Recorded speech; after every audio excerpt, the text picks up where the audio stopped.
And our next item here is from a YouTube channel, On the Offensive, which I've only recently discovered, but I think I'm going to be quite a fan of. And if I can make contact, maybe we'll have another regular contributor. So this is Your Cultural Heritage is Deeply Offensive. As with all our items, you can click through to visit the original site, and if you like what you see there, why not subscribe directly?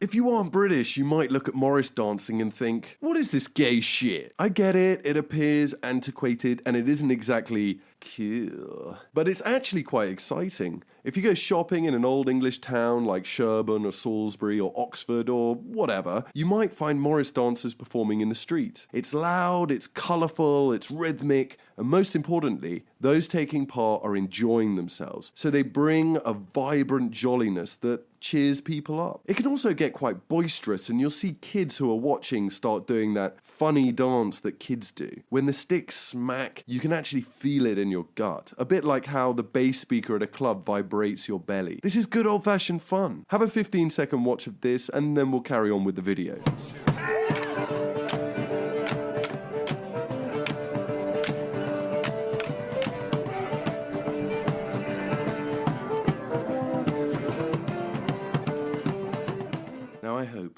I really hope, guys, that nobody watched that clip and overlooked the outrageous racism! Look at these fucking racists! Yes, a tradition that dates back to 1448, a practice that brings people together and connects them with their cultural heritage, is now being targeted by the cultural Marxist social justice warriors intent on sanitizing our society. It's a tradition which dates back 500 years, a collection of local dances from villages along the English side of the Welsh border in Herefordshire, Worcestershire and Shropshire. Border Morris has a tradition of dancers painting their faces black. Mainly it's a disguise, and what you have is, in the olden days, if you were going to be begging for any reason, like the river here was frozen and all the guys on the boats couldn't do any work, they get a team together, and it was against the law. And so they blacked their faces up as a disguise because they were officially begging. And to get caught begging wasn't good because you got flogged in them days. So this has absolutely nothing to do with race. It's as if the left are deliberately conflating this with this. How would you like to go to work for me? Yes, ma'am. How much you gonna pay me, I hope? Well, let's see now. I'll pay you all your worth. No, ma'am. I gotta have some money.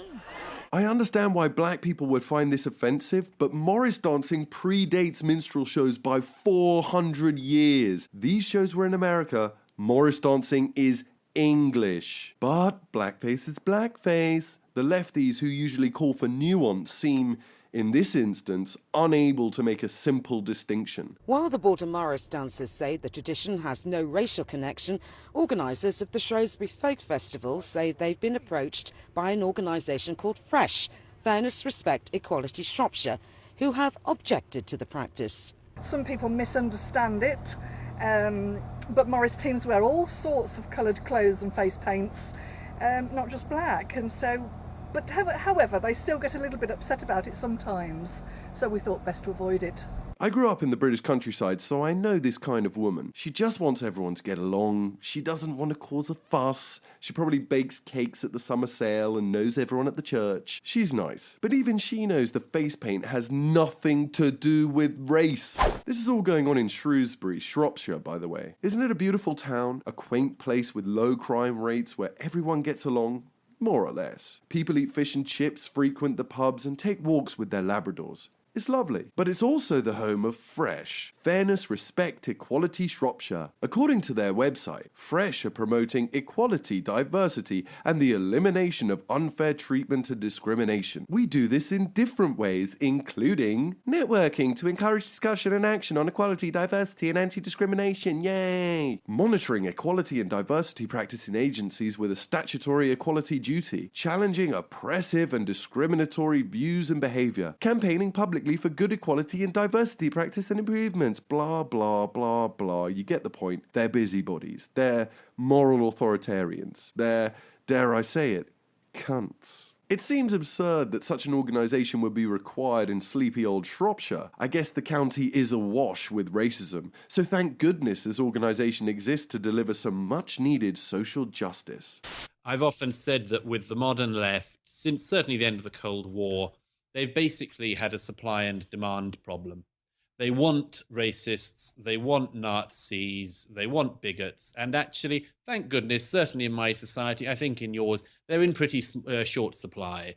And so these people have to find them. They want a supply of bigots and racists and fascists, and actually the supply is extremely small, and the people that they demand are too small in number to really give them enough of a political identity. So they stretch it out. They've deliberately used as offensive terms as they could, and used them of people that they must know do not fit that label. And I think the result is, by the way, among other things, that they have denuded certain terms of any meaning, and that this is going to come back and bite the left in a big way. And I can see this happening in Europe all the time at the moment. You know, the accusation of racism, for instance, I don't think it's going to wash for very much longer. And so Fresh have decided that an old traditional dance that's in no way connected to race is in fact racist. I suppose they needed something to do. Fresh are adamant they feel the tradition has become antiquated.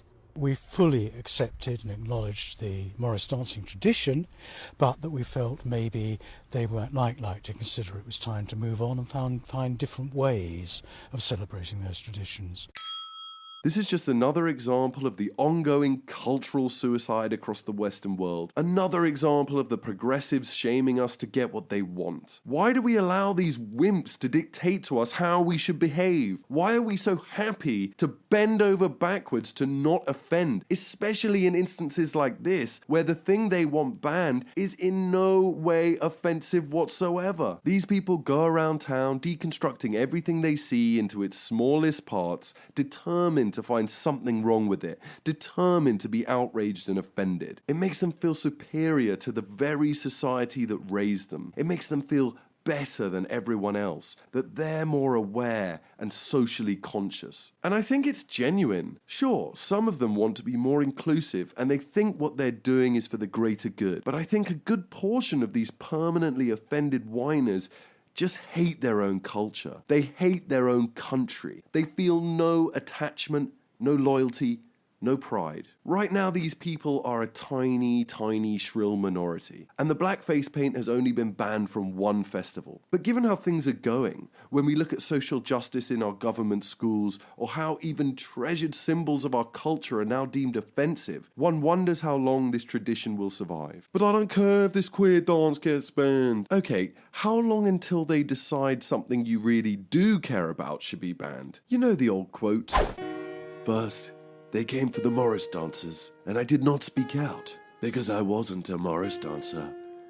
Then, they came for the bacon, but I'm super vegan, so I kept it stum. They euthanized my dogs, and I didn't complain because my dogs were kind of annoying and cost me a lot of money, so I let them die.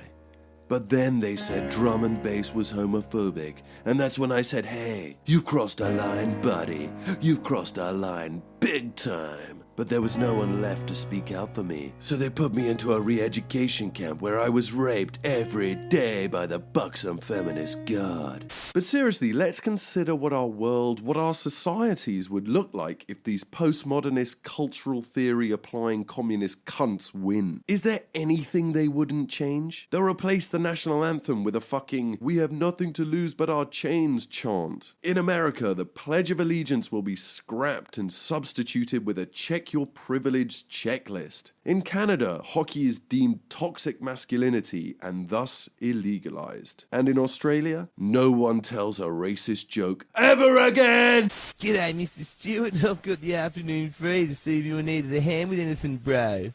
You better wipe that shit-eating grin off your face, cunt. I know all about you trying to fuck my daughter, you filthy Mexican cunt. Now tell me what you did to her, or I'll fucking gouge your eyes out and burn your cock off with a fucking blowtorch. Did nothing. Pig's ass. I swear to you, Don't fucking lie to me, you cockbag. Oh, come on, Alf, mate. Just let up, all right? We're just Bullshit, friends. cunt. I'm serious. Bullshit, you're a fucking dirty liar. Look, mate, fine, bro. I admit it. Put my hand down her fucking pants. You better put my hand in your pants. No thanks, bro. That's fucked. Look, we're in love, alright? I'll just accept Fuck off, cunt. How the fuck can I accept it? Some fucking retarded-looking Mexican cunt with a mullet fucking my daughter. I'll fuck your ass so hard you'll have shit pour out your nose. Chill the fuck out, bro. I'll fuck you with scissors. It's going to be a terribly dreary existence once we've deconstructed and overanalyzed our cultural heritage to the point we can claim it utterly sick and worthy of being resigned to history. What will unite us? There won't be any culture left. There won't be any identity. So we'll turn from vibrant individuals into robotic, emotionless lemmings. Food was control. Hunger, a weapon for re-education. Foraging for more food was forbidden. Those caught picking fruit were guilty not just of stealing from Ankar, but of an even more serious crime: individualism. The policy was to make the people be of one mind. Whether you wanted to or not, you would bend to the rules and behave like the rest. Well, that's a bit much. It's not like the West is going to turn into Pol Pot's Cambodia. Come on, you fucking idiot. Alright, fair enough. But Morris dancing isn't just a one-off. I go through loads of examples like this in my video, Please Be Tolerant as Your Culture Dies. And you have to wonder for the future of our societies, given this faux social justice that has infiltrated academia.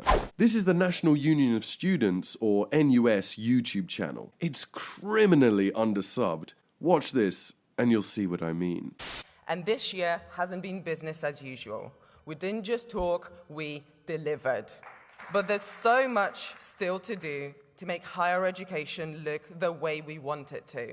I think that the modules that are taught have to also teach inclusion. A theatre and drama module, how does that look inclusive when you might only be talking about commedia dell'arte?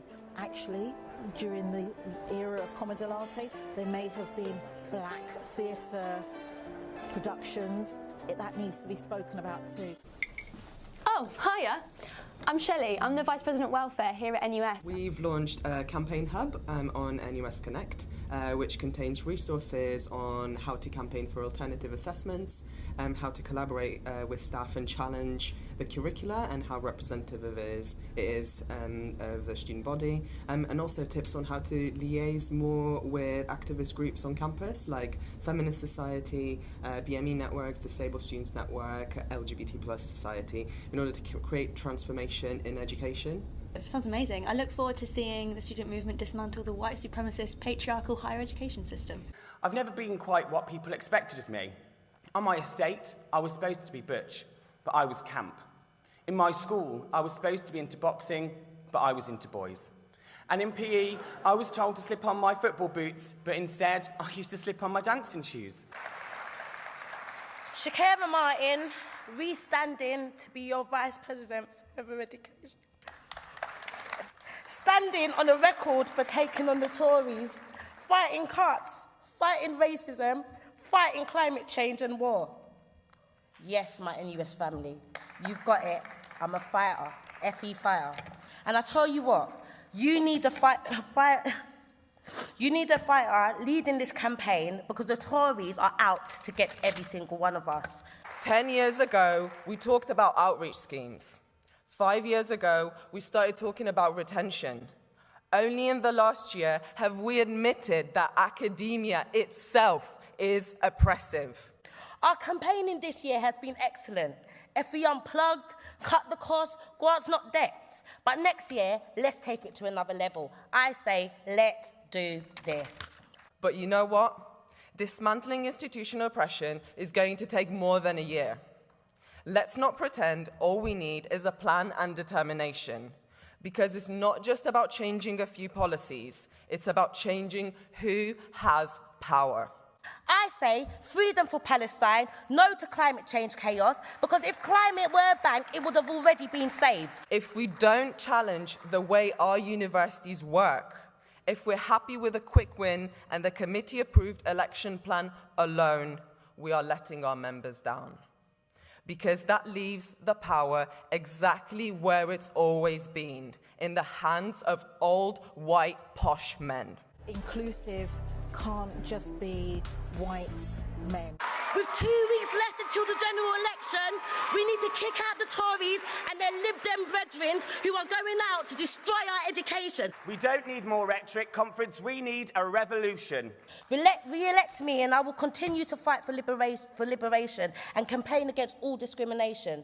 Women, LGBT, black and disabled students, we are at the sharp end of the attacks on our education. So I say, Black Lives Matters, no to racist scapegoating, Tories out and refugees in. It's time for us to create a higher education that works for us all, for student parents, carers, part-time students, and women, black, disabled, and LGBT plus students, wherever they come from and at all levels of study. But this fight isn't over, and I won't stop until we stop the cut, save our futures, and kick the Tories out. Alright, it's hilarious, but these unionists have real institutional power and are attempting to impose their ideology in every area of student life. It isn't just trigger warnings and safe spaces and making sure the curriculum is inclusive. They want to regulate everyday human behaviour. They've even branded the way men lark about as lad culture. Since we first launched the That's What She Said report on lad culture and student women's experiences of lad culture on campuses, we've done a lot of work. Across the year, students' unions have created amazing campaign initiatives like Cardiff University, who created the It's No Joke campaign, and King's College London, who created the It Stops Here campaign. Campaigns have included things like consent workshops, training for staff, changes to policy. On the 13th of May, we'll be hosting a Tackling Lad Culture conference at Queen Mary University to showcase all the work that the students' unions have done, also launch new resources. This day will be a space where we can reflect on initiatives that the pilot unions have started and also learn from things like workshops and panels about how we can create local lad culture strategies on our campuses. When we say gender is performed, we usually mean that we've taken on a role. We're acting in some way, and that our acting or our role playing is crucial to the gender that we are and the gender that we present to the world. We act as if that being of a man or that being of a woman is actually an internal reality or something that's simply true about us, a fact about us. So to say gender is performative is to say that nobody really is a gender from the start. Candice Armour is the student union president at the University of Brighton. We asked her what her opinion was of lad culture being performed. It is a performance. For some reason, people do this thing. Let's try to understand why. Is it because people, I don't know, people hate women? Because ultimately it's a manifestation of this hatred of women. It's homophobia, it's sexism, it's racism, all rolled into this horrible thing that is just banter. This lesson was drummed into the New Peasants by the Khmer Rouge officials. Educational institutions, these are places people should be coming in and learning and bettering themselves, improving themselves. So they go out into society and they expect to see those values replicated within society. The policy was to make the people be of one mind. We need to make sure that our institutions are ironclad in their response to these kind of things, so we're sending people out into the world who actually think that's not on, and we'll challenge things we'll feel comfortable to, and there'll be more people like that, so then more people will feel uncomfortable doing the lad culture thing. Whether you wanted to or not, you would bend to the rules and behave like the rest. Jesus, the perpetually offended are such a bunch of losers. They're so dumb. This girl can't even read. If only they'd listened to Douglas Murray. He'd set them straight.